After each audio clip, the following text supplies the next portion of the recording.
Hello，大家好啊！歡迎大家嚟到大師傅裝修公司嘅頻道啊！我叫 Edwin 啊。今日咧，我帶大家嚟睇下一個位於馬鞍山錦駿苑嘅全新居屋單位㗎。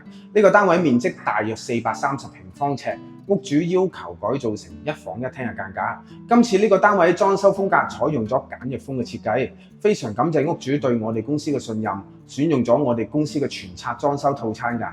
今次呢個單位工程項目咧係包括有更換客廳同埋房間嘅地磚，更換廚房、廁所嘅牆磚同埋地磚，新安裝房門、廁所門、廚房玻璃趟門，新安裝櫥櫃、浴室櫃、鏡櫃、玻璃玉屏，仲有廚房、廁所假天花連埋 LED 筒燈，全屋水電油漆連埋清潔費，連工包料合共193800蚊。我哋係絕無其他附加收費，以成為本㗎。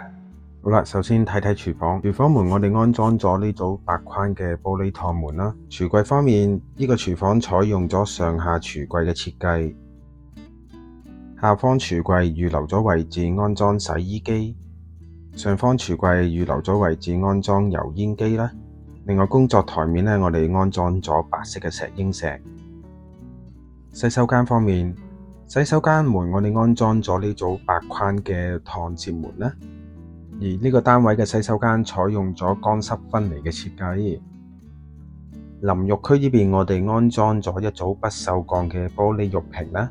而喺另一邊呢，我哋安裝咗呢組掛牆式嘅鏡櫃啦。喺鏡櫃嘅下方亦都安裝咗洗手盆櫃啦。睡房嘅間隔呢，有足夠嘅位置擺放一組雙人床同埋一組衣櫃嘅。